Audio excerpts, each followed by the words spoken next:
Notre secours est dans le nom du Seigneur qui a fait le ciel et la terre. 5e jour de notre parcours biblique. Ça commence à peut-être ressembler quelque chose, peut-être que vous avez commencé à mettre ça dans une de vos routines quotidiennes.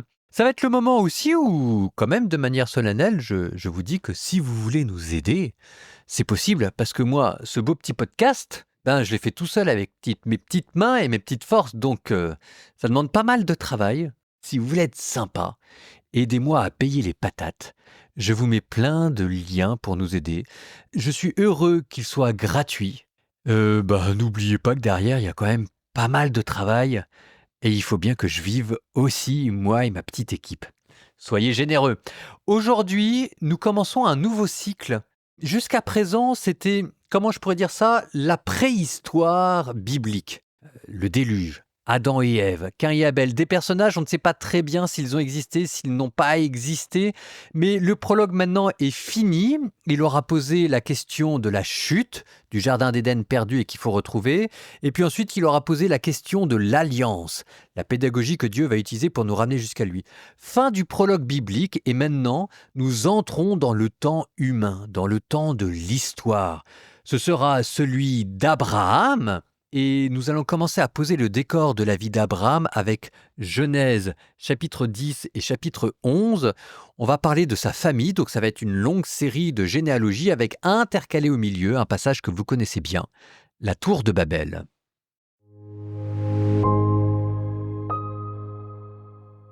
Voici la descendance des fils de Noé, Sem, Cham et Japheth. Il leur naquit des fils après le déluge. Fils de Japheth, Gomer, Magog, Madaï, Yavan, Toubal, Méchec et Tiras. Fils de Gomer, Ashkenaz, Riphat et Togarma. Fils de Yavan, Elisha, Tarsis, Kittim et Rodanim. C'est à partir d'eux que se fit la dispersion dans les îles des nations. Chacun s'installa selon son clan et sa langue sur sa terre parmi les nations. Fils de Cham, Cush, Misraïm, Pout et Canaan. Fils de Cush, Séba, Avila, Sapta, Raïma, Sapteka. Fils de Raïma, Saba et Dédan. Cush engendra Nemrod. Il fut le premier héros sur la terre. C'était un vaillant chasseur devant le Seigneur. C'est pourquoi on dit être tel Nemrod, vaillant chasseur devant le Seigneur. Les capitales de son royaume furent Babel, Érec, Akkad, Calné au pays de Shinéar. De ce pays sortit Assour, qui construisit Ninive, Rehoboth-Ir, Kala et Réchen entre Ninive et Kala. C'est la grande ville.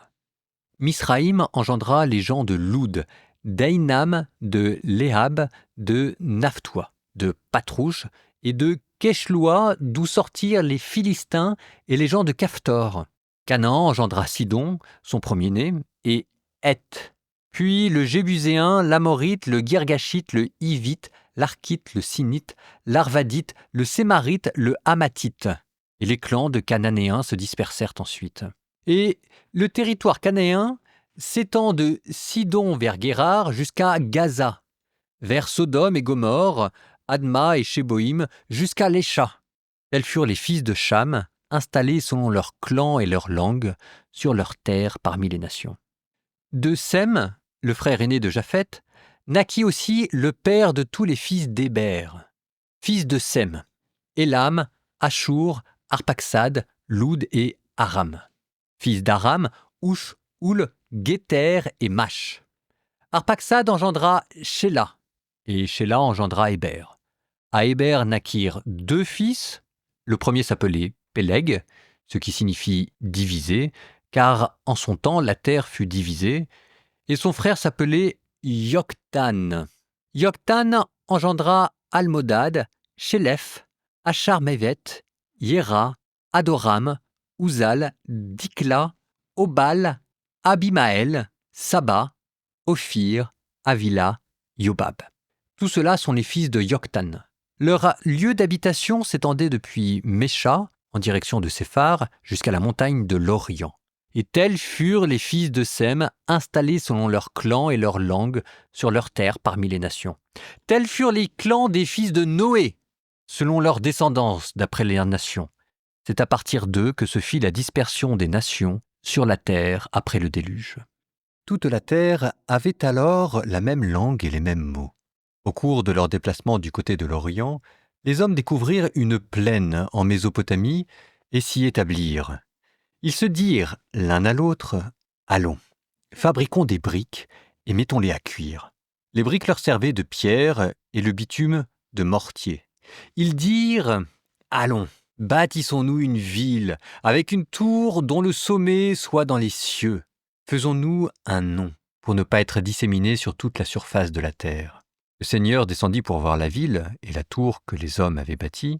Et le Seigneur dit, « Ils sont un peuple, ils ont tous la même langue. S'ils commencent ainsi, rien ne les empêchera désormais de faire tout ce qu'ils décideront.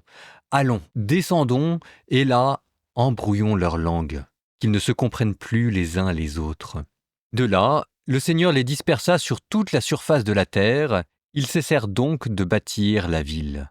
C'est pourquoi on l'appela Babel, car c'est là que le Seigneur embrouilla la langue des habitants de toute la terre, et c'est de là qu'il les dispersa sur toute la surface de la terre. Voici la descendance de Sem. Sem était âgé de 100 ans quand, 2 ans après le déluge, il engendra Arphaxad. Après avoir engendré Arphaxad, Sem vécut encore 500 ans et engendra des fils et des filles. Arphaxad vécut 35 ans, puis il engendra Shéla. Et après avoir engendré Shéla, Arphaxad vécut encore 403 ans et engendra des fils et des filles. Shéla vécut 30 ans, puis il engendra Héber. Après avoir engendré Héber, Shéla vécut encore 403 ans, et il engendra des fils et des filles. Héber vécut 34 ans, puis il engendra Péleg. Après avoir engendré Péleg, Héber vécut encore 430 ans, et engendra des fils et des filles. Péleg vécut 30 ans, puis il engendra Réou. Après avoir engendré Réou, Péleg vécut encore 209 ans, et engendra des fils et des filles. Réou vécut 32 ans, puis il engendra Séroug.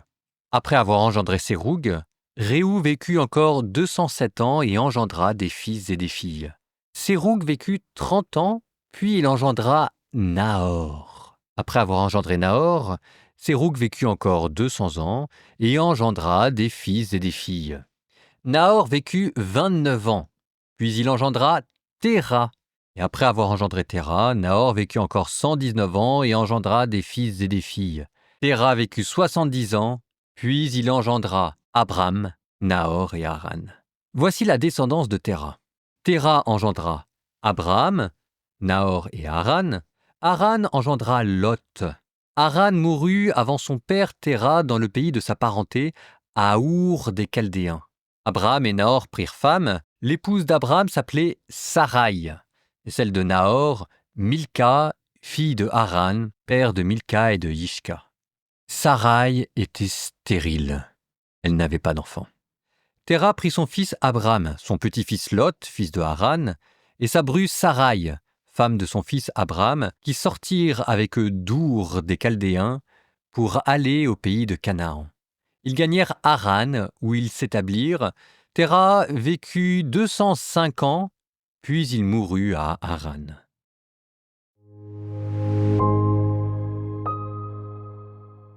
Ça y est, nous sommes entrés dans le temps de l'histoire. La grande puissance du moment s'appelle Babel, ce qui vous donne Babylone, avec cette fameuse tour de Babel que l'on a retrouvée, ce qu'on appelle des ziggourats. Les ziggourats étant des temples très hauts par étages, comme des sortes de pyramides. Mais oubliez les pyramides égyptiennes, là vous êtes plutôt comme une sorte d'immense escalier, et au bout de cette tour escalier, vous avez une maison, et c'est la maison où habitait le dieu. Ces ziggourats, on les a retrouvés à Babel, qui est maintenant Bagdad. On sait que ça a existé. Mais voilà que ce peuple est caractérisé par l'orgueil et la peur.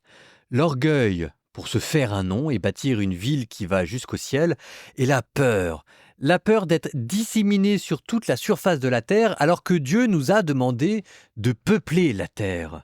Et ça va être cette tour qui va être érigée comme un défi lancé à Dieu. Regardez ce que Dieu dit. Ils sont un seul peuple, ils ont tous la même langue. S'ils commencent ainsi, rien ne les empêchera désormais de faire tout ce qu'ils décideront.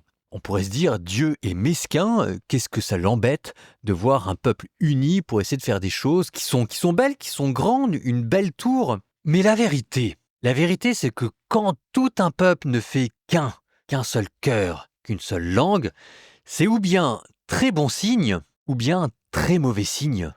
C'est aussi comme ça que fonctionnent les régimes totalitaires. Et les régimes totalitaires dans l'Antiquité, c'est pas ce qui manquait. D'où Dieu qui descend pour remettre de la diversité et qui détruit la tour en détruisant la langue. Ce qui vous a donné Babel. Initialement, Babel, c'est de l'akkadien qui veut dire Bab-El, la porte de Dieu, mais ensuite, bleu, ça vous a donné le mot balbutier. Alors vous avez ici, petite parenthèse, comme la réponse du berger à la bergère. Bien plus tard, les Israéliens vont être déportés à Babel, Babylone. Et donc ici, la Bible se moque de l'ennemi de toujours. Se moquer de son ennemi, c'est déjà éviter d'y être totalement asservi. Babylone, la grande ennemie de toujours dont l'ombre va planer sur toute la Bible. En attendant, à l'ombre de Babel, c'est une autre famille qui va prendre le relais, la famille d'Abraham. Avec Abraham, nous sommes en l'an moins 1800 à 200 ans près. Une famille de nomades dont nous allons suivre les pérégrinations, ce qui nous amènera à Dour en Chaldée, à côté de Babel, jusqu'en Israël, la Terre Sainte. Dans la famille d'Abraham, il y a quelque chose qui ne va pas. La Bible attire à mots couverts votre attention sur un déficit de vie. Vous avez un fils qui meurt avant son père. Vous avez une femme, Sarai, qui est stérile. Il y a comme une sorte de tristesse, de quelque chose de mal réglé, de vie qui s'échappe dans cette famille. Ce qui explique d'ailleurs pourquoi est-ce que la tradition, la Bible, dans le livre de Josué, vous dira que le père d'Abraham était polythéiste et que se détournant des idoles qui manifestement ne lui ont pas donné la vie, Abraham tente sa chance et fut le premier homme à invoquer Dieu. Abraham, notre père dans la foi, le premier homme sur terre, a tout quitté pour Dieu. Il y a eu le premier meurtrier, il y avait la première faute, là, c'est un nouveau départ. C'est avec lui que commence l'histoire sainte. Une histoire sainte qui nous emmènera jusqu'à la Pentecôte.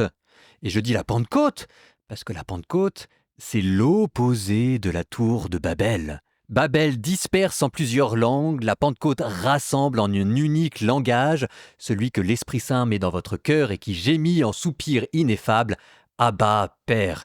Ce qui fait que ce même Esprit répandu dans nos cœurs fait de nous une seule famille. Et voyez comment est-ce que cette fois-ci, il y aura un même peuple qui aura un même cœur, cette fois-ci uni dans la charité. Et c'est ainsi que la boucle sera bouclée. Proverbe, suite du chapitre 2. Alors tu comprendras la justice, le jugement, la droiture, seul sentier qui mène au bonheur. Car la sagesse viendra dans ton cœur, la connaissance fera tes délices, la perspicacité te gardera, la raison veillera sur toi. Tu seras préservé des chemins du mal, de l'homme aux propos pervers, de ceux qui délaissent la route droite pour aller sur le chemin de la ténèbre. Ils prennent plaisir à faire le mal, ils se complaisent dans la pire des perversités, leurs routes sont tortueuses, ils ne font que dévier sur leurs pistes.